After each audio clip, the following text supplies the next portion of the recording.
Rencana busuk mereka gagal total, teman-teman.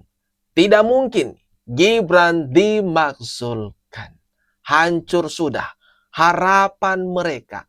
Andai-andai yang selama ini mereka wacanakan. Kemudian mengenai ijazah Pak Jokowi, kelompok ini sudah berandai-andai. Akibatnya apa? Jika ijazah Pak Jokowi dan ijazah Mas Gibran dinyatakan palsu. Tapi sekali lagi, pupus sudah harapan mereka. Tidak mudah itu. Jangan salah, karena apa? Koalisi Prabowo Gibran ini terlalu kuat sekarang di parlemen.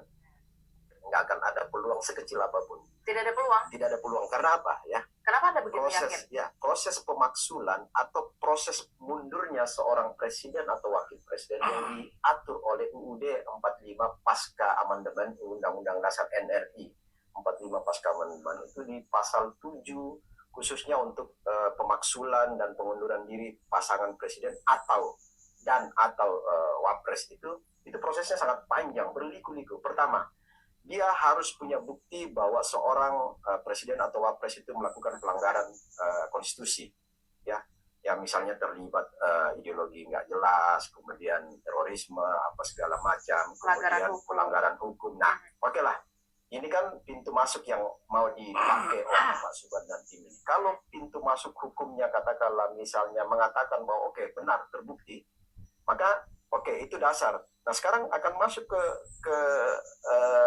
Undang-Undang MD3 di DPR RI. Nah, ini hancur sudah harapan mereka. Kan kita tahu sendiri, teman-teman. Segelintir orang meneriaki supaya Mas Gibran ini mundur dari jabatannya sebagai orang nomor 2 di Republik ini. Berbagai isu mereka coba kembangkan. Salah satu yang terakhir adalah menuding, mempermasalahkan ijazahnya. Bisa mengomentari terlalu dalam mengenai fakta-fakta bahwa beliau mendapatkan kopi tersebut. Tentunya kan itu harus dikonfirmasi lagi oleh KPU, apakah KPU sudah memberikan keterangan yang jelas atau belum. Namun saya harus dengan tegas di sini juga menyampaikan, saya mendengar bahwa khususnya Pak Roy Suryo ya mengatakan bahwa saya sudah mendapatkan fotokopi ijazah palsu Pak Jokowi. Ya, itu kata-katanya yang saya dengar dari media ya. Itu sangat tidak benar dan tidak berdasar. Harus saya sampaikan bahwa itu sangat menyesatkan dan sangat berpotensi menimbulkan permasalahan hukum yang lain dan yang baru. Karena dari dulu kami sudah sampaikan selalu berkali-kali, jangan sampai tuduhan-tuduhan ini dilanjutkan. Karena dari Baris Krim sudah menyatakan itu asli dan juga ada proses hukum yang sedang berjalan di Polda Metro Jaya. Tapi ternyata masih juga disuarakan. Jadi fakta mengenai bahwa mereka mendapat fotokopi dan sebagainya, silakan saja. Kita tidak mau mengomentari karena kami bukan pihak di situ. Tapi kalau ada orang yang mengatakan kami mendapatkan kopi dari ijazah palsu Pak Jokowi, sudah saya dapat pastikan itu tidak benar. Blundernya lagi-lagi dilakukan oleh Roy Suryo. Kan kemarin ini mereka gembira sekali, teman-teman. Mereka diklaim dari mereka ya sudah berhasil mendapatkan salinan atau kopian daripada ijazah Pak Jokowi. Tapi sayangnya pernyataan Roy Suryo blunder sekali. Dia mengatakan sudah berhasil mendapatkan fotokopi ijazah palsu Pak Jokowi. Nah, di sini Yakub Hasibuan, Roy Suryo dapat salinan ijazah Jokowi itu sangat tidak berdasar. Dikecam habis sama kuasa hukum Pak Jokowi dan berpotensi mendapatkan tuntutan hukum baru. Karena saya Bonatua Silalai, dokter kebijakan publik, peneliti independen dari UGM juga. Bukan, saya dari Trisakti. Independen ya. Silakan Pak. Jadi saya melakukan penelitian, ini melakukan penelitian ya. Jadi riset saya ini melakukan pendekatan yang agak berbeda. Nah, makanya oleh tim kita, Mas Roy sama Sentana, kita melakukan keberatan. Apa ini? Keberatan gadis ini, dan saya lihat juga teman-teman sudah ternyata publik bersama kami. Oh, kalian satu tim dengan Mas Roy Suryo? Benar. Tidak independen dong, Adinda. Kenapa tidak independen? Iya, Kalau dengan mereka sudah pasti ada kecurigaan kita. Gini Pak, janganlah, jujurlah. Begini Pak, tadi Anda mengatakan bahwa Anda independen. Orang-orang ini nggak perlu dipermalukan ya teman-teman. Karena sudah mandiri, mampu mempermalukan diri sendiri. Yang awalnya tadi pernyataannya ngaku-ngaku independen. Artinya tidak memihak di sisi kiri dan kanan. Tapi pada akhirnya mengatakan berada di tim Roy Suryo CS. Akhirnya kena skakmat. Ini gimana menurut kalian teman-teman? Coba dah, tuliskan pendapatmu. Apakah Presiden Prabowo masih akan membiarkan anak-anak bangsanya yang kami-kami ini sebenarnya ingin mengungkapkan kejujuran dengan ilmu pengetahuan dan teknologi. Jadi ini pure science ya, untuk membuktikan kepalsuan skripsi dan juga kepalsuan ijazah. Kok malah mau dipidanakan dengan pasal penghasutan? Kasih tahu ya guys, Ini Pak. seseorang dikatakan pakar itu apabila S2, S3, atau S1, S2, S3 itu keilmuannya sama guys.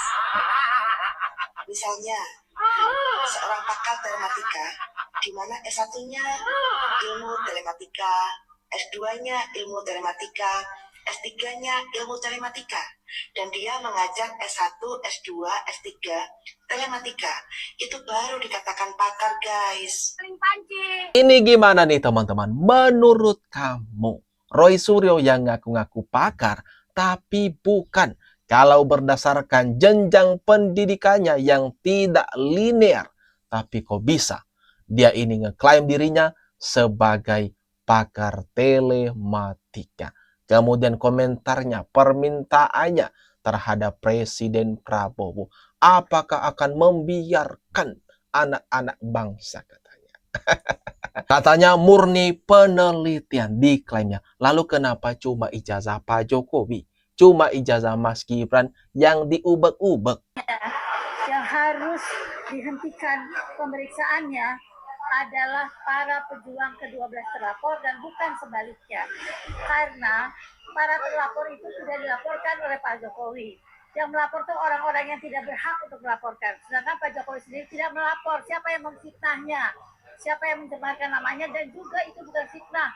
Karena fitnah itu adalah berita bohong. Sementara yang disampaikan selama ini oleh para pejuang ke-12 tokoh terlapor adalah berita yang sebenar-benarnya. Fakta yang benar. Kata ibu ini fakta. Apa yang disuarakan oleh Roy Suryo CS. Bukan bohong, bukan fitnah.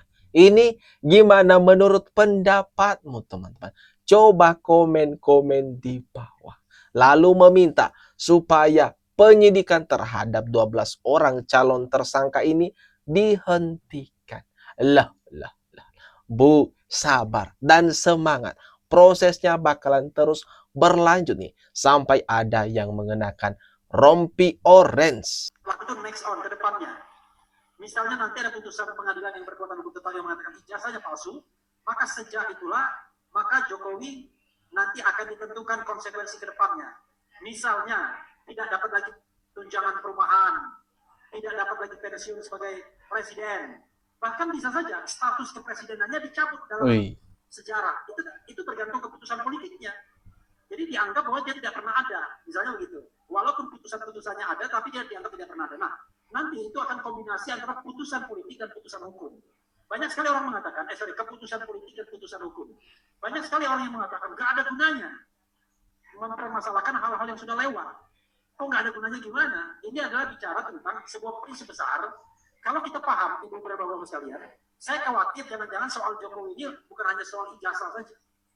Lebih dari ijazah, ya. Jangan-jangan ada. Refli Harun sudah berandai-andai, teman-teman. Di sini dia sudah berandai-andai semisal ijazah Pak Jokowi ini dinyatakan palsu dan membeberkan apa akibatnya. Sampai-sampai pede banget mengatakan akibatnya menghapus sejarahnya pernah menjadi presiden RI. Tidak tercatat. Ini yang akan terjadi kepada Jokowi jika ijazahnya terbukti palsu. Mimpi besar daripada orang-orang ini yang mustahil bakalan terjadi. Nah, gimana nih teman-teman? Kalau menurut kalian atas apa yang barusan saja kita bahas ini, jangan lupa tinggalkan komentar terbaikmu teman-teman.